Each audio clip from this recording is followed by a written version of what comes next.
بسم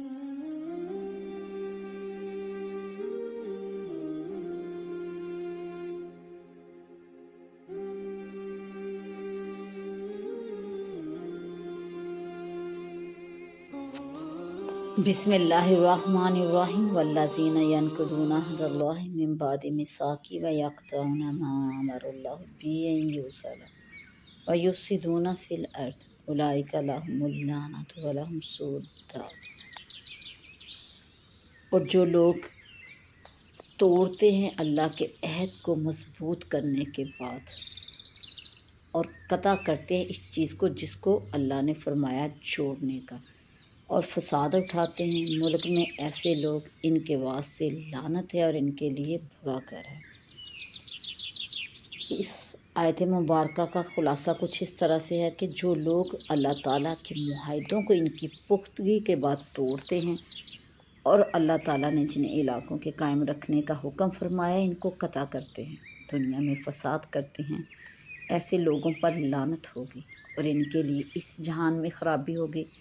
یعنی ظاہری دولت اور ثروت کو دیکھ کر یہ دھوکہ نہ کھانا چاہیے کہ یہ لوگ مورود رحمت ہیں، کیونکہ رزق کی تو یہ کیفیت ہے کہ اللہ جس کو چاہے زیادہ رزق دیتا ہے اور جس کے لیے چاہے تنگی کر دیتا ہے۔ رحمت و غضب کا یہ معیار نہیں، اور یہ کفار لوگ دینوی زندگانی پر اور اس کے عیش و عشرت پر اتراتے ہیں، اور ان کا اترانا بالکل فضول اور غلطی ہے، کیونکہ یہ دینوی زندگی اور اس کے عیش و عشرت آخرت کے مقابلے میں ایک متاع قلیل اور کے سوا کچھ بھی نہیں۔ یعنی کہ دنیا کے عیش و عشرت آخرت کے مقابلے میں بہت کم فائدے کی چیز ہے، اس کے علاوہ اور کچھ بھی۔ اور یہ کافر لوگ آپ کی نبوت میں طعن و اعتراض کرنے کے لیے یوں کہتے ہیں کہ ان پیغمبر پر کوئی معجزہ ہمارے فرمائشی معجزوں میں سے ان کے رب کی طرف سے کیوں نہیں نازل کیا گیا۔ آپ صلی اللہ علیہ وآلہ وسلم فرما دیجئے کہ واقعی تمہاری ان بیہودہ فرمائشوں سے صاف معلوم ہوتا ہے کہ اللہ تعالیٰ جس کو چاہے گمراہ کر دیتے ہیں۔ وجہ معلوم ہونے سے ظاہر ہے، باوجود معجزات کافیہ کے جن میں سب سے بڑا معجزہ قرآن ہے، پھر فضول باتیں کرتے ہیں جس سے معلوم ہوتا ہے کہ قسمت ہی میں گمراہی لکھی ہے۔ اور جس طرح قرآن پاک جو اعظم معجزات ہے، ہدایت کے لیے ان منکرین کے لیے کافی نہ ہوا اور گمراہی ان کو نصیب ہوئی، اسی طرح جو شخص ان کی طرف متوجہ ہوتا ہے اور حق کا جو راستہ ہے اس کا تعلق ہوتا ہے، جس کا مصادق آگے آتا ہے آیت الذین آمنوا وتطمئن، اس کو اپنی طرف رسائی دینے کے لیے ہدایت کر دیتے ہیں اور گمراہی سے بچا لیتے ہیں۔ یعنی کہ اللہ تعالیٰ قرآن پاک جو بہت بڑا معجزہ ہے، ہدایت ہے، اللہ تعالیٰ جو ان معجزات کو دیکھ کر دل سے اس کی تصدیق کرتا ہے تو اللہ تعالیٰ اس کو اپنی طرف سے ہدایت کرتے ہیں اور گمراہی سے بچا لیتے ہیں۔ مراد اس سے وہ لوگ ہیں جو ایمان لائے اور اللہ کے ذکر سے، جس کی بڑی سند قرآن ہے، ان کے دلوں کو اطمینان ہوتا ہے، جس کی بڑی فرد ایمان ہے، یعنی وہ قرآن اعجاز و دلالت علی نبوت کے لیے کافی سمجھتے ہیں اور وہی تباہی فرمائش نہیں کرتے۔ یعنی کہ جیسے کفار قیامت کے لانے کے لیے جلدی کرتے ہیں، وہ اس طرح کے ایمان والے اس طرح کے کام نہیں کرتے۔ پھر اللہ تعالیٰ کی یاد اور اطاعت میں ان کی ایسی رغبت ہوتی ہے کہ متاع حیات و دنیا سے مثل کفار کے ان کو رغبت اور فرط نہیں ہوتی۔ اور خوب سمجھ لو کہ اللہ کے ذکر کی ایسی ہی خاصیت ہے کہ اس سے دل کو اطمینان ہو جاتا ہے، یعنی جس مرتبے کا ذکر ہو اسی مرتبے کا اطمینان۔ چنانچہ قرآن سے ایمان اور اعمال صالحہ سے اطاعت کا شدت سے تعلق اور توجہ الی اللہ میسر ہوتا ہے۔ غرض جو لوگ ایمان لائے، نیک کام کیے، جن کا ذکر اوپر ہوا، ان کے لیے دنیا میں خوشحالی اور آخرت میں نیک انجامی ہے، جس کو دوسری آیت فَلَنُحْيِيَنَّهُ حَیَاةً طَیِّبَةً سے تعبیر فرمایا۔ اسی طرح ہم نے آپ صلی اللہ علیہ وآلہ وسلم کو ایک ایسی امت میں رسول بنا کر بھیجا ہے کہ اس امت سے پہلے اور بہت سی امتیں گزر چکی ہیں، اور آپ صلی اللہ علیہ وآلہ وسلم کو ان کی طرف سے اس لیے رسول بنا کر بھیجا تاکہ آپ ان کو وہ کتاب پڑھ کر سنا دیں جو ہم نے آپ کے پاس وحی کے ذریعے بھیجی ہے، اور ان کو چاہیے کہ اس نعمت عظمیٰ کی قدر کرتے اور اس کتاب پر کہ وہ معجزہ بھی ہے ایمان لے آتے، مگر وہ ایسے لوگ ایسے بڑے رحمت والے قرآن پر ایمان نہیں لاتے، ایسا بڑا معجزہ ہونے کے باوجود،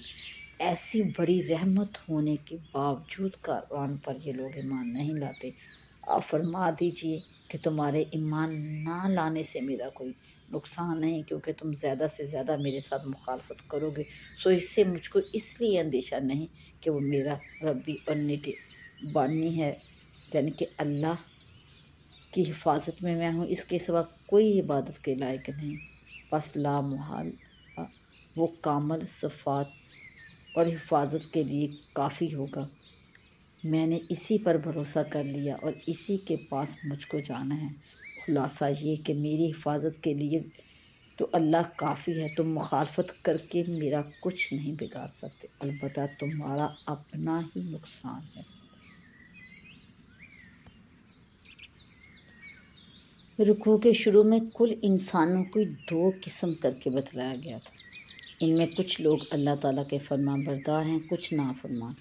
پھر فرمان بردار بندوں کی چند صفات اور علامات بیان کی گئی اور آخرت میں ان کے لیے بہتر جزا کا ذکر کیا گیا۔ اب دوسری قسم کے لوگوں کی علامات اور صفات اور ان کی سزا کا بیان ان آیات میں ہے۔ اس میں ان سرکش اور نافرمان بندوں کی ایک خصلت تو یہ بتلائے گی کہ الذین ینقضون عہد اللہ من بعد میثاقہ، یعنی یہ لوگ اللہ تعالیٰ کے عہد کو پختہ کرنے کے بعد توڑ دیتے ہیں۔ اللہ تعالیٰ کے عہد میں وہ عہد بھی داخل ہیں جو ازل میں حق تعالیٰ کی ربوبیت اور وحدانیت کے متعلق تمام پیدا ہونے والی روحوں سے لیا گیا، جس کو کفار و مشرکین نے دنیا میں آ کر توڑ ڈالا اور اللہ کے ساتھ سینکڑوں ہزاروں رب اور معبود بنا بیٹھے، اور تمام عہد بھی اس میں داخل ہیں جن کی پابندی عہد لا الہ الا اللہ کے ضمن میں انسان پر لازم ہو جاتی ہے، کیونکہ کلمہ طیبہ لا الہ الا اللہ محمد رسول اللہ دراصل ایک عظیم معاہدے کا عنوان ہے، جس کے تحت اللہ تعالیٰ اور اس کے رسول کریم صلی اللہ علیہ وآلہ وسلم کے بتلائے ہوئے تمام احکام کی پابندی اور جن چیزوں سے روکا گیا ہے ان سے پرہیز کا عہد بھی آ جاتا ہے۔ اسی لیے جب کوئی انسان کسی حکم خداوندی یا حکم رسول سے انحراف کرتا ہے تو اس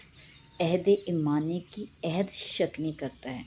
دوسری خصلت ان نافرمان بندوں کی یہ بتلائی گئی وَيَقْطَعُونَ مَا أَمَرَ اللَّهُ بِهِ أَن يُوصَلَ، یعنی یہ لوگ ان تعلقات کو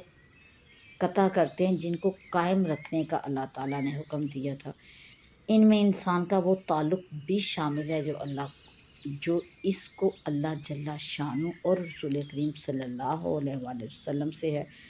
اس کا قطع کرنا یہی ہے کہ ان کے احکام کی خلاف ورزی کی جائے، اور رشتہ داری کے وہ تعلقات بھی اس میں شامل ہیں جن کو قائم رکھنے اور ان کے حقوق ادا کرنے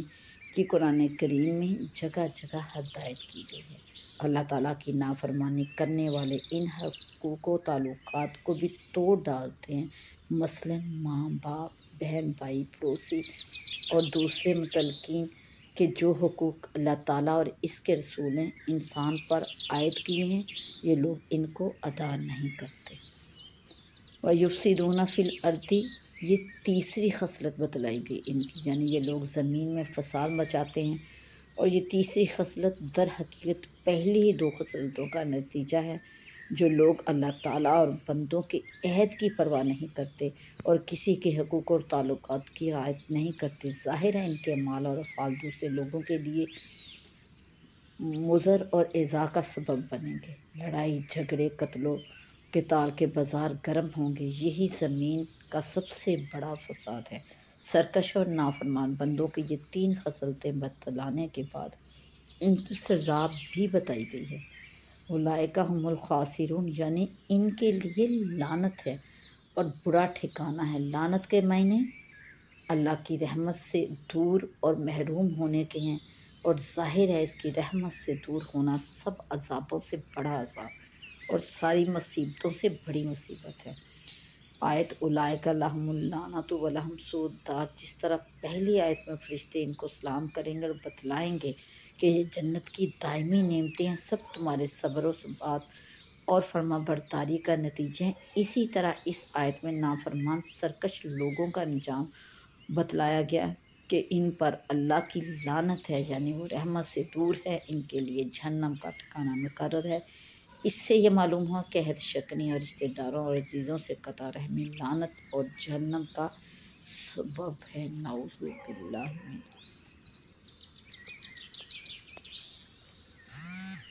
وَلَوْ أَنَّ قُرْآنًا سُيِّرَتْ بِهِ الْجِبَالُ أَوْ قُطِّعَتْ بِهِ الْأَرْضُ أَوْ كُلِّمَ بِهِ الْمَوْتَى بَلِ اللَّهُ الْأَمْرُ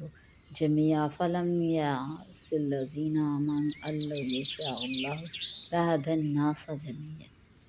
وَلَا يَزَالُ الَّذِينَ كَفَرُوا تُصِيبُهُم بِمَا صَنَعُوا قَارِعَةٌ أَوْ تَحُلُّ قَرِيبًا مِّن دَارِهِمْ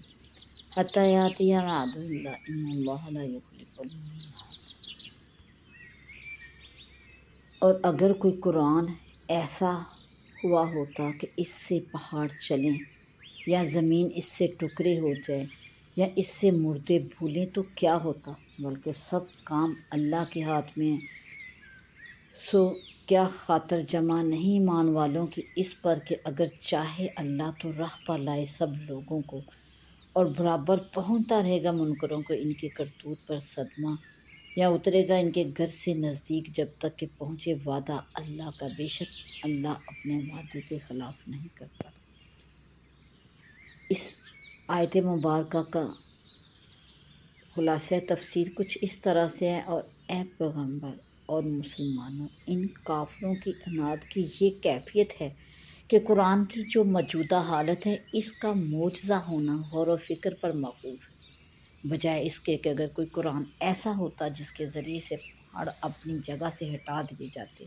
یا اس کے ذریعے سے زمین جلدی جلدی طے ہو جاتی، یا اس کے ذریعے سے مردوں کے ساتھ کسی کو بات کرا دی جائے، یعنی مردہ زندہ ہو جاتا اور کوئی اس سے باتیں کر لیتا، اور یہ وہ معجزے ہیں جن کی فرمائش اکثر کفار کیا کرتے تھے، بعض متلقن بعض اس طرح کے قرآن کو بحالت موجودہ تو ہم معجزہ مانتے نہیں، البتہ اگر قرآن سے ان خوارق کا ظہور ہو تو ہم اس کو معجزہ مان لیں۔ مطلب یہ کہ قرآن سے ایسے معجزات کا بھی ظہور ہوتا ہے جس سے دونوں طرح کے لوگوں کی فرمائش پوری ہو جاتی ہے، یعنی جو نفس خوارق مذکورہ کے مصدیح تھے اور جو ان کا ظہور قرآن سے چاہتے تھے، تب بھی یہ لوگ ایمان نہ لاتے، کیونکہ یہ اسباب موثر حقیقی نہیں، بلکہ سارا اختیار اللہ ہی کو ہے۔ وہ جس کو توفیق عطا فرماتے ہیں وہی ایمان لاتا ہے، اور ان کی عادت ہے کہ طالب کو توفیق دیتے ہیں اور بعض کو محروم رکھتے ہیں، اور چونکہ بعض مسلمانوں کا جی چاہتا تھا کہ ان معجزات کا ظہور ہو جائے تو شاید ایمان لے آئیں، اس لیے آگے ان کا جواب ہے، کیا یہ سن کر یہ مانند ہیں ایمان نہ لائیں گے، اور یہ کہ سب اختیار اللہ ہی کو ہے، اور یہ کہ اسباب موثر حقیقی نہیں ہیں کہ یہ سن کر پھر بھی ایمان والوں کو اس بات میں دل جمی نہیں ہوئی کہ اگر اللہ تعالیٰ چاہتا تو تمام دنیا بھر کے آدمیوں کو ہدایت کر دیتا، مگر بعض حکمتوں سے مشیر نہیں ہوئی تو سب ایمان نہ لائیں گے، جس کی بڑی وجہ عناد ہے۔ پھر ان دین کے ایمان لانے کی فکر میں کیوں لگے ہیں، اور جب محقق ہو گیا کہ یہ لوگ ایمان نہ لائیں گے تو اس امر کا خیال آ سکتا ہے کہ پھر ان کو سزا کیوں نہیں دی جاتی۔ اس کے متعلق ارشاد ہے کہ یہ مکہ کے کافر تو ہمیشہ آئے دن اس حالت میں رہتے ہیں کہ ان کے بد کرداروں کے سبب ان پر کوئی نہ کوئی حادثہ پڑتا رہتا ہے، کہیں قتل، کہیں قید، کہیں ہزیمت و شکست، یا بعض حادثہ اگر ان پر نہیں بھی پڑتا مگر ان کی بستی کے قریب نازل ہوتا رہتا ہے۔ مثلا کسی قوم پر آفت آئی اور ان کو خوف پیدا ہو گیا کہ کہیں ہم پر بھی نہ بلا آوے، یہاں تک کہ اسی حالت میں اللہ تعالیٰ کا وعدہ آ جائے گا، یعنی آخرت کے عذاب کا سامنا ہو جائے گا جو کہ مرنے کے بعد شروع ہو جائے گا، اور یقیناً اللہ تعالیٰ وعدہ خلافی نہیں کرتے، پس عذاب کا وقوع ان پر یقینی ہے، گو بعض اوقات کچھ دیر سے صحیح، اور ان لوگوں کا یہ معاملہ تکذیب و استہزاء کچھ آپ کے ساتھ خاص نہیں، اور اسی طرح ان کے عذاب میں توفیق ہونا کچھ ان کے ساتھ خاص نہیں، بلکہ پہلے رسل اور ان کے امتوں کے ساتھ بھی ایسا ہو چکا ہے، چنانچہ بہت سے پیغمبروں کے ساتھ جو کہ آپ سے قبل ہو چکے ہیں، کفار کی طرف سے استہزاء ہو چکا ہے، پھر ان کافروں کو مہلت دینا، پھر ان میں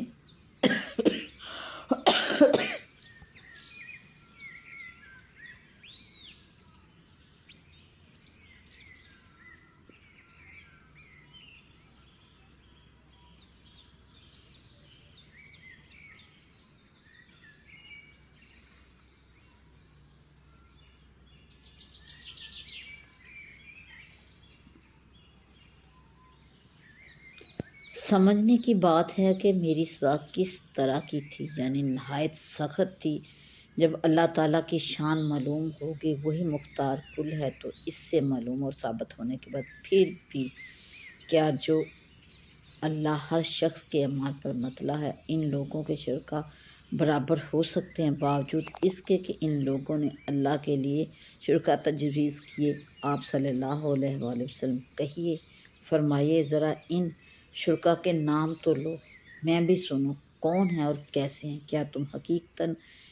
ان کو شرکا سمجھ کر دعویٰ کرتے ہو، تو تم پر یہ لازم آتا ہے کہ تم اللہ تعالیٰ کو ایسی بات کی خبر دیتے ہو کہ دنیا بھر میں اس کے وجود کی خبر اللہ تعالیٰ کو نہ ہو، بلکہ اللہ تعالیٰ اسی کو موجود جانتے ہیں جو واقعہ میں موجود ہو، اور معدوم کو موجود نہیں جانتے، کیونکہ اس سے علم کا خلق لازم آتا ہے۔ وہ ان شام میں دونوں یکساں ہیں، غرض ان کو حقیقی شریک کہنے سے یہ محال لازم آتا ہے، پس ان کا شریک ہونا بھی محال ہے، یا یہ کہ ان کو حقیقتاً شریک نہیں بلکہ محض ظاہری لفظ کے اعتبار ان کو شریک کہتے ہو، اور مصادق واقعی اس کو کہیں نہیں ہے۔ اگر یہ شک ثانی ہے تو ان کے شریک نہ ہونے کا اس خود تسلیم کرتے ہو، پس مطلوب کے بطلان اشراک ہے، دونوں شکوں پر ثابت ہو گیا۔ اول شک میں دلیل، دوسری شک میں تمہاری تسلیم ہے۔ یہ تقریر باوجود یہ کہ اعلیٰ درجے میں کافی ہے، مگر یہ لوگ نہ مانیں گے، بلکہ ان کافروں کو اپنے مغالطہ کی باتیں جس سے تمسک کر کے مبتلائے شرک ہے مرغوب معلوم ہوتی ہے، اور اسی وجہ سے یہ لوگ راہ حق سے محروم رہ گئے۔ اصل وہی بات ہے جو اوپر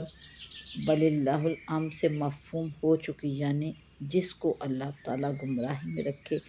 اس کو کوئی راہ پر لانے والا نہیں، البتہ وہ اسی کو گمراہ رکھتا ہے جو باوجود وضوح حق کے عناد کرتا ہے۔ مشرکین مکہ کے سامنے اسلام کی حقانیت کے واضح دلائل اور رسول کریم صلی اللہ علیہ وآلہ وسلم کے سچے رسول ہونے کی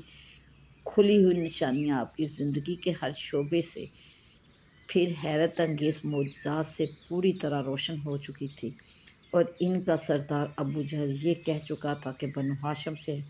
ہمارا خاندانی مقابلہ ہے، ہم ان کو اس برتری کو کیسے قبول کر لیں کہ اللہ کا رسول کریم صلی اللہ علیہ وآلہ وسلم ان میں سے آیا، اس لیے وہ کچھ بھی کہیں اور کیسی ہی نشانیاں دکھلائیں، ہم ان پر کسی حال ایمان نہیں لائیں گے۔ اسی لیے وہ ہر موقع پر اس ضد کا مظاہرہ الگ قسم کے سوالات اور فرمائشوں کے ذریعے کیا کرتے تھے۔ آیت مذکورہ میں بھی ابو جہل اور اس کے ساتھیوں کے ایک سوال کے جواب میں نازل ہوئی آیت مبارکہ تفسیر بغوی میں ہے کہ مشرکین مکہ جن میں ابو جہل بن ہشام اور عبداللہ ابن امیہ کو رسول کریم صلی اللہ علیہ وآلہ وسلم کے پاس بھیجا، اس نے کہا کہ اگر آپ یہ چاہتے ہیں کہ آپ کی قوم اور ہم سب آپ کو رسول تسلیم کر لیں اور آپ کی پیروی کریں تو ہمارے چند مطالبات ہیں، اپنے قرآن کے ذریعے ان کو پورا کر دیجیے تو ہم سب اسلام قبول کر لیں گے۔ مطالبات میں ایک تو یہ تھا کہ شہر مکہ کی زمین بڑی تنگ ہے، سب طرف پہاڑوں سے گھری ایک طولانی زمین ہے جس میں نہ کاشت اور زراعت کی گنجائش نہ باغات اور دوسری ضروریات کی، آپ معجزہ کے ذریعے ان پہاڑوں کو دور ہٹا دیجیے تاکہ مکہ کی زمین فراخ ہو جائے۔ آخر آپ ہی کے کہنے کے مطابق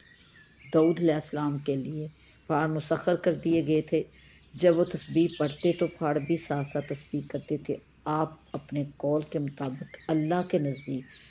داؤد علیہ السلام سے کمتر تو نہیں ہیں۔ دوسرا مطالبہ یہ تھا کہ جس طرح سلیمان علیہ السلام کے لیے آپ کے قول کے مطابق اللہ تعالیٰ نے ہوا کو مسخر کر کے زمین کے بڑے بڑے فاصلوں کو مختصر کر دیا تھا، آپ بھی ہمارے لیے ایسا ہی کر دیں کہ ہمیں شام و یمن وغیرہ کے سفر آسان ہو جائیں۔ تیسرا مطالبہ یہ تھا کہ جس طرح عیسیٰ علیہ السلام مردوں کو زندہ کر دیتے تھے، آپ ان سے کچھ کم تو نہیں، آپ بھی ہمارے لیے ہمارے دادا موسیٰ کو زندہ کر دیجیے تاکہ ہم ان سے یہ دریافت کر سکیں کہ آپ کا دین سچا ہے یا نہیں۔ آیت وَلَوْ أَنَّ قُرْآنًا سُيِّرَتْ بِهِ الْجِبَالُ أَوْ قُطِّعَتْ بِهِ الْأَرْضُ، اس میں تسخیر جبال سے پہاڑوں کو اپنی جگہ سے ہٹانا، اور قطعت بالارض سے مراد مختصر وقت میں بڑی مسافت قطع کرنا، اور کلام بالموتیٰ سے مردہ کو زندہ کے کلام کرنا مراد ہے۔ اور لو حرف شرط کا جواب بقرینہ مقام محذوف ہے، یعنی لما امانو، جیسا کہ قرآن مجید میں ایک دوسری جگہ ایسا ہی مضمون اور اسی کا یہی جواب مذکور ہے۔ وَلَوْ أَنَّا نَزَّلْنَا عَلَيْهِمُ الْمَلَائِكَةَ، اور معنی یہ ہیں کہ اگر قرآن کے ذریعے بطور معجزہ ان کے یہ مطالبات پورے کر دیے جائیں تب بھی وہ ایمان لانے والے نہیں، کیونکہ وہ ان مطالبات سے پہلے ایسے معجزات کا مشاہدہ کر چکے ہیں جو ان کے مطلوبہ معجزات سے بہت زیادہ بڑے ہوئے ہیں۔ رسول کریم صلی اللہ علیہ وآلہ وسلم کے اشارہ سے چاند کے 2 ٹکڑے ہو جانا، پہاڑوں کے اپنی جگہ سے ہٹ جانے سے اور تسخیر ہوا سے کہیں زیادہ حیرت انگیز ہے۔ اسی طرح سے بے جہاں کنکریوں کا آپ کے دستے مبارک میں بولنا اور تسبیح کرنا کسی مردہ انسان کے دوبارہ زندہ ہو کر بولنے سے کہیں زیادہ عظیم معجزہ ہے۔ لیلۃ المعراج میں مسجد اقصی اور پھر وہاں سے آسمانوں کا سفر بہت مختصر وقت میں واپسی، تسخیر ہوا اور تخت سلیمانی کے اعجاز سے کتنا زیادہ عظیم ہے، مگر یہ ظالم یہ سب کچھ دیکھنے کے بعد بھی جب ایمان نہ لائے تو اب ان مطالبات سے بھی ان کی نیت معلوم ہے، محض دفع الوقتی ہے، کچھ ماننا اور کرنا نہیں ہے۔ مشرکین کے مطالبات کا مقصد چونکہ یہی تھا کہ ہمارے مطالبات پورے نہ کیے جائیں گے تو ہم کہیں گے کہ معاذ اللہ، اللہ تعالیٰ کو ان کاموں پر قدرت نہیں، یا پھر رسول کریم صلی اللہ علیہ وآلہ وسلم کی بات اللہ تعالیٰ کے یہاں مسموع اور مقبول نہیں، جس سے سمجھا جاتا کہ وہ اللہ تعالیٰ کے رسول نہیں۔ اس لیے اس کے بعد ارشاد فرمایا وَلِلَّهِ الْأَمْرُ جَمِيعًا، یعنی اللہ ہی کے لیے اختیار سب کا سب۔ مطلب یہ ہے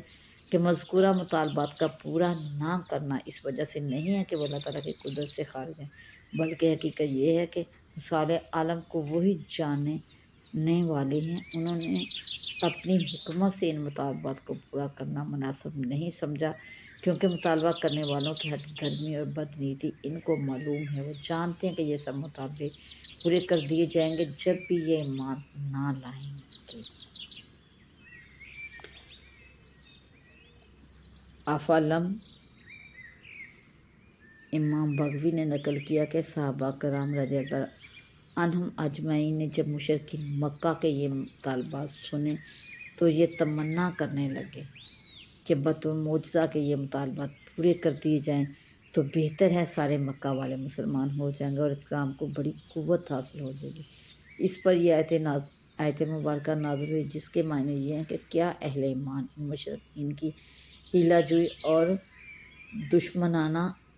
بحثوں کو دیکھنے اور جاننے کے باوجود اب تک ان کے ایمان لانے سے مایوس نہیں ہوئے کہ ایسی تمنا کرنے لگے، جبکہ وہ یہ بھی جانتے ہیں کہ اگر اللہ تعالیٰ چاہتا تو یہ سبھی انسانوں کو ایسی ہدایت دے دیتا کہ وہ مسلمان بنے بغیر نہ رہ